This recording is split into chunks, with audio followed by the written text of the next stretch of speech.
बहनों और भाइयों, हमें गर्व है, हम उस समाज के प्रतिनिधि हैं जिसमें अमर शहीद बुद्धू नोनिया जी ने जन्म लिया। ये अंग्रेजों ने आजादी को चांदी की तस्तरी में रख के भेंट नहीं की। हजारों क्रांतिकारी हंसते हंसते फांसी के फंदों पर झूल गए थे। कई ने खोल दिए थे अपने सीने अंग्रेजी संगीनों के सामने और अपने गर्म गाढ़े और लाल खून से भारत भूमि को पवित्र किया था। कई ने अपनी पूरी जिंदगी और जवानी अंडमान और निकोबार के जेलों में कोलू और चक्की पीसते हुए गुजार दी थी। और जब फांसी के फंदों पर झूलने जाते थे तो डर से उनके पैर नहीं कांपा करते थे, उनका कलेजा नहीं हिला करता था।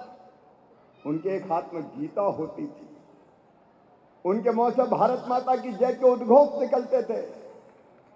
उनके हृदय में दृढ़ संकल्प होता था। वो भगवान से प्रार्थना करते थे कि हे भगवान, मरने के बाद हम फिर से जन्म लें, इसी भारत भूमि पे जन्म लें और तब तक पैदा होते रहे और मरते रहे जब तक ये देश स्वतंत्र ना हो जाए, ये देश आजाद ना हो जाए।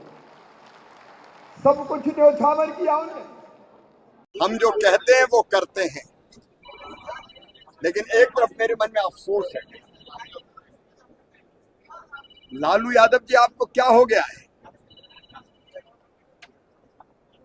पिछड़ों की बात केवल पाखंड और दिखावा है। जिन्होंने भारत को संविधान दिया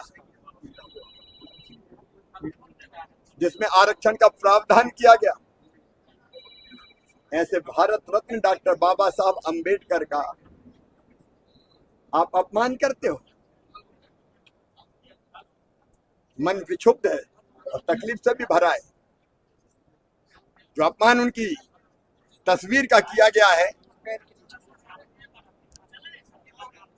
ये असली इरादे लालू यादव जी और आरजेडी के जाहिर करता है। हाथी के दांत खाने के और दिखाने के और।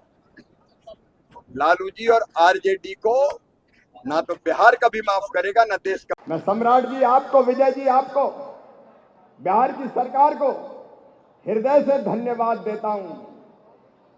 ऐसे अमर शहीद की प्रतिमा पटना की पवित्र धरा पर लगाई जाएगी। अरे पूजे न गए शहीद, पूजे न गए शहीद तो फिर ये मंत्र कहां से आएगा? धरती को मां कहकर माटी से माथे से कौन लगाएगा? शहीदों की पूजा अगर नहीं होगी तो वीरता बांझ हो जाएगी। और इसलिए बुद्धू नोनिया जैसे अमर शहीद, ऐसे एक नहीं समाज ने मुकुटधारी चौहान जैसे कई सपूतों को जन्म दिया है। उनकी पूजा तो होनी चाहिए, उनकी प्रतिमा लगनी चाहिए, ताकि हम उनके बताए मार्ग का अनुसरण कर सकें। वीरों की पूजा नहीं हुई तो वीरता ही बांझ हो जाएगी। और मुझे गर्व है नोनिया समाज पर, इस चौहान समाज पर। एक तरफ सन्यासी विद्रोह प्रारंभ हुआ 1770 के आसपास। दो ही विद्रोह प्रसिद्ध है इतिहास में, एक सन्यासी विद्रोह और दूसरा नोनिया विद्रोह। हम आर्थिक रूप से गरीब हो सकते हैं, लेकिन देश की आन बान और शान का जब मौका आता है तो ये नोनिया समाज जान की बाजी लगा देता है। और जो नोनिया विद्रोह अंग्रेजों को खदेड़ने के लिए,